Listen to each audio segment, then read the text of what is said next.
Hey friends, TUXX here. In this box here I had something super cool. This is a DAP player. This is a Astell Kern Alpha, okay, which is one of their higher powered playing DAPs, like HD music players, if you will. So I'm just going to dive right into this unboxing here and cut this open. I truly do not know what to expect. This is a used unit, okay, which supposedly is really good. So we will find out together here. We'll go ahead and give us a little snippy snip. This came FedEx, so I'm sure it was shipped really well. It did take some time to get here, about over a week. So let's see what happens here. So inside the box, we got some nice packing. We'll take a look, and there's the box. All right, great. And this is part of the King series. Whoa, okay, this is pretty heavy, guys. This actually is a pretty heavy box. This is the Astell Kern Kann Alpha, okay, and this is one of their higher power music players. Very good. The box looks very nice. Of course, their aesthetics of their boxes are always really pleasing. This feels like kind of a plastic material too. I didn't expect that. That would just be cardboard. It definitely feels like a treated plastic, like a plastic covered cardboard. We got some shiny logos here for the King. You can see that right there. And I'm not sure how this opens actually. Let me see. It looks like this slides out, but oh yeah, it does. There we go. Okay, we'll go ahead and slide this out here. And again, I have no idea what to expect. This player, hopefully, fingers crossed, is supposed to be in perfect condition. So we'll check this out together. We'll open up the little drawer. I love the aesthetics of that. It's not magnetic, but it is like curved here. There's like a little seam to the actual box. So I love it when they have like little touches like that. And we'll open this up. Looks very good. The player itself, let's take this out of the box. And looking at the screen, looks very shiny. I don't see any visible scratches, at least at first glance. Here's the side. This does have a good amount of weight to it, a little more than I thought. Looks like there's a little bit of something going on there, but not bad. The back has this really cool, like, brushed metal look to it. See that? I really love that. That's excellent. On the side here, we feature 3 buttons. There is a little bit of wear and tear up here in the upper corner. Hopefully you can see that there, right there. Looks like maybe it was dropped. Yeah, like in the corner up here, it looks like, see a little bit of damage, but not bad. You know, it is a used player after all. USB-C. It looks like there's a hold card in here. I'll check this out later. It looks like it's just like a dummy plastic one, like a placeholder. Wheel feels pretty good. We'll power this up in just 1 second, but before I do anything else, actually I want to look and see if it has some accessories in here with it. I believe it does have a power cord and stuff. Let's check it out. We'll pull this out. And here we have the warranty. Nice little black cardboard with silver lettering. Very cool. They always do a really good job with their, you know, appearance, how their things are packed together nicely. Kind of reminds me of Apple or one of these other companies that puts a little extra care into their packing. Here we have a little box. Looks like this is probably like a welcome letter or like a little instructions, even more stuff. Let's see. We'll just look at this real good. Oh, wow. Okay, so it has some screen protectors. Looks like the original user did not use, but the screen is in really good shape, so that's good. And then what else do we have in here? Looks like more instructions. Looks like we have a few different languages here. I see English, I see Japanese. So very good stuff. We'll keep this all together for right now. I'll worry about this down the road, but it is nice. It actually comes with the original screen protectors, so that's pretty cool. We'll put that right there. And then inside here, looks like we got one more thing here. This is the cord. Pretty cool how they keep the cord in shipping in like its own little pouch. Let me go ahead, and it has, like, it's branded too. Let's go ahead and pull this out and take a look at it. The cord itself does feel very nice and thick. Looks like our end connectors, they are logoed and they feel very nice. It doesn't look like they're bent or broke or anything. One thing a lot of people don't think about is when you get a DAP player or any kind of video like camera or whatever, not just any USB-C will work. Sometimes you need one that is thick enough and can transmit data quickly enough to actually work. If you get like a dollar store USB-C cable, it may not transmit you know, music or whatever. I mean, it'll transmit data, but the actual computer, when you plug it into a computer, it may not see it as a hard drive, or it may not even see it. So something to think about. But this looks like a very nice quality cable. This is USB to USB-C. So very cool stuff. All right, so everything is complete. These do not come with headphones, earphones, whatever. You have to buy that separately. I have several different, you know, headphones, like, you know, Sony flagship earbuds, noise canceling, and regular headphones. I'll probably try the regular over-the-ear headphones first. Let's go ahead and try and do a first little boot up here. Okay, I'm going to take a look at the top. I don't think I showed this, so here's the top here. You have headphones, you have balanced and balanced, so two different balance options. I'm going to hit the power button right here. The power button is kind of small, so it looks like that might be a little hard to hit. And there's a logo, and it looks like we're booting up. It'd be funny if the previous owner like left his music collection on here. That does happen sometimes with like used hard drives and things. We'll see what comes up here. Taking a little time to boot here. I'm going to let this go. All right, we're spinning, so that's a good sign. It's not like locked up or anything. I will mention that on the side here, the color of the wheel is highlighted with a color, as you can see. And I'll dim the lights here in a second, but that does represent the speed of the player. Okay, here we go. So this is initial setup. Let me dim the lights, and we're going to go ahead and set up this player. Okay, so we're going to go ahead and set this up. I believe it is touchscreen. I'll hit English. It is touchscreen. Feels pretty responsive. We'll hit the arrow next here. Time zone, Eastern, that's correct. We'll keep going. You can name it if you want. Boy, what do I name it? You know, I think I'm going to name this thing. I think I'm going to name it, well, I'll leave it for now. I may name it off camera. Ping like your email address is always a good one, or maybe like a telephone number in case it gets lost. But for right now, I'll just leave it go. We'll hit this again. So this has been wiped, by the way. There's no music or anything on here. It's always interesting to see what people listen to. We'll hit start. There might be a few sample MP3s. Yeah, it looks like this is probably a sample, unknown song title, unknown artist.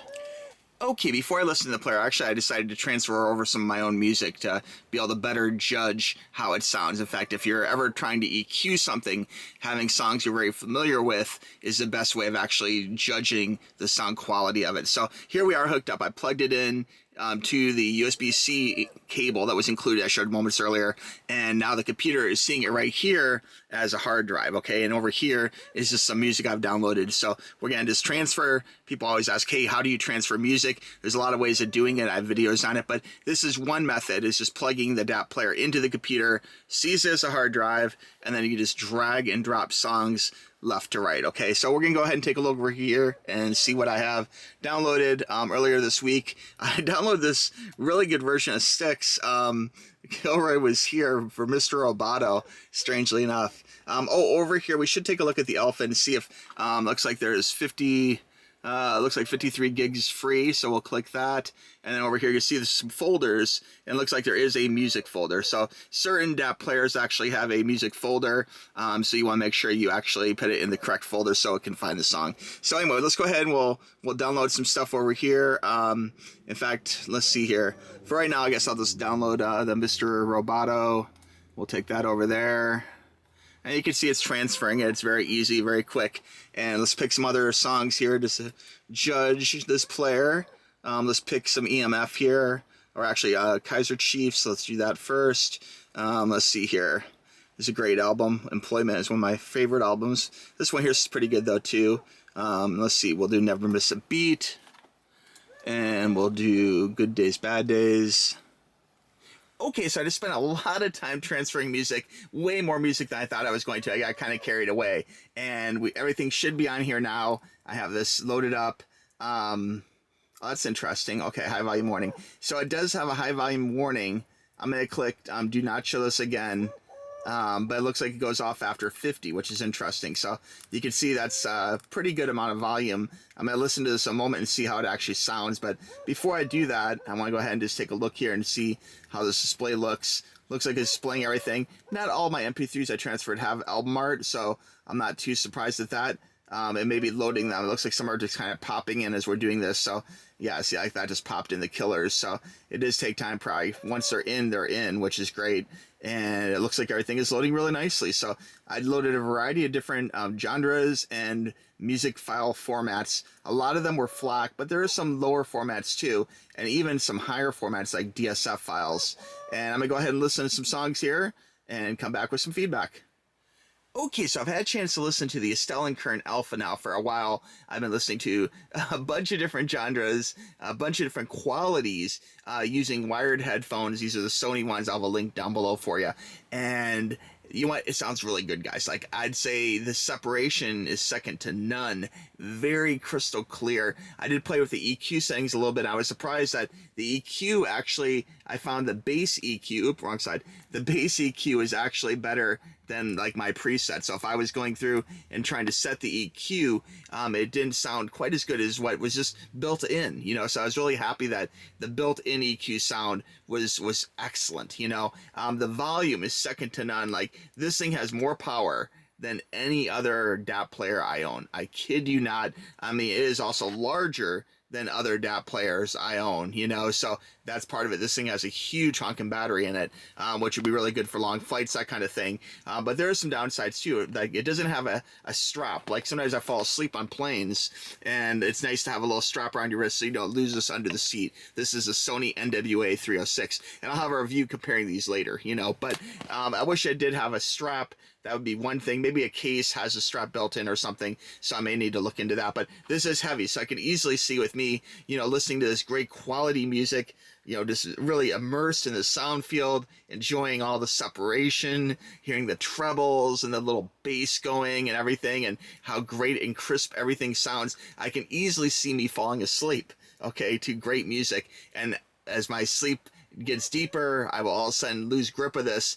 heavy DAP, and this can go clunking on the floor, you know, so I can see how that'd be a real problem. Another weird little critique of it is the fact that the power button is very small right up here, and it's almost kind of hard to hit in a way. So I kind of wish the power button was over here or someplace that was like maybe just double click the dial wheel. The volume wheel is very easy, and I do like the color coding of the MP3. So the Sony one does have the great cassette player interface, which you know I love, that shows a different type of cassette based upon the quality of the MP3. And what this one does is it has a different color. Like, see, there's red, and there's a whole color chart with many different layers of like what is quality. I think purple's the highest I was listening to, and you can tell it's great to see. You're like, oh, that sounds really good. Oh, it's purple. Okay, I get it, you know. And it does display like the megahertz and different things right here, the stats for it. Like, this is just a base MP3. This isn't even a FLAC file, and you can see it's red, you know, so it helps you identify.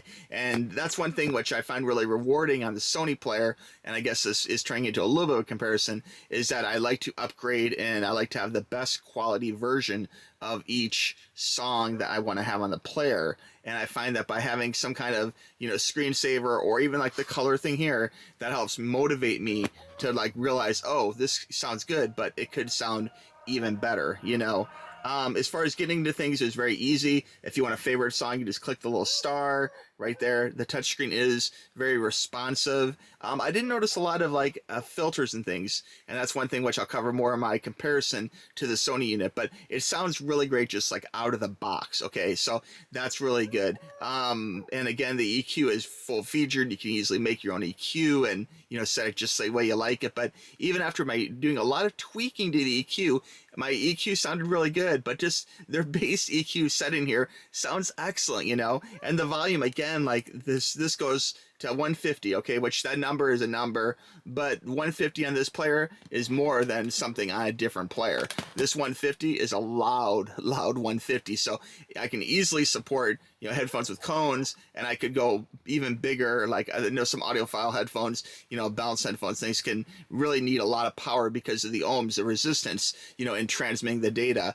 and getting that sound, and this can handle that much more than other players. It is really loud, guys. I wish I could express to you how loud it is, but trust me, it's really loud, okay? You can look at the stats online and stuff, and the voltage is much higher than, you know, what other players have, the power going out of it, I'm trying to say. So anyway, guys, that's just one little thing to it. My quick review of this after listening to it, it sounds excellent. Does it sound better than other alpha or other players from Astell Kern? And the answer is maybe. I mean, like, this player here sounds pretty darn good from Astell Kern, you know, and this player here sounds excellent too. I think where the advantages really take place is the fact that this one here does have like more power, so you can drive bigger headphones. If you are only using like earbuds or something, maybe you don't need that. It's possible you don't, but it will sound excellent despite what you're playing, which is really cool. The interface is very simple. It's a typical, you know, Astell Kern interface. You can select things by genres. At first, I wasn't sure about selecting by quality, but this one right here, you can select from. It's interesting, they have all the MP3s or FLAC files or whatever right here, but then there's a separate one right here for DSD.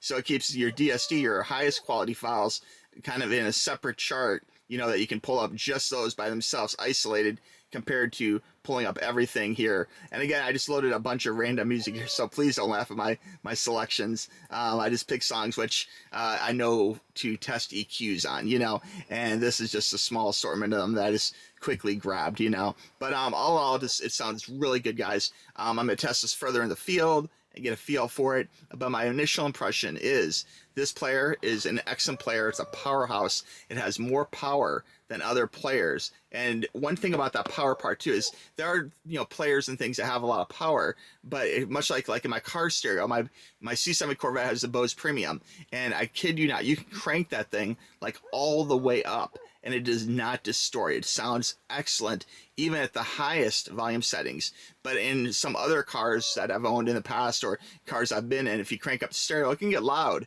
but it gets distorted and nasty and bad, and that's not a good thing. And this player here is not just powerful, but as you crank that power up to the highest amounts, it sounds excellent. It's still very, very loud, which is a testament to the quality of this player.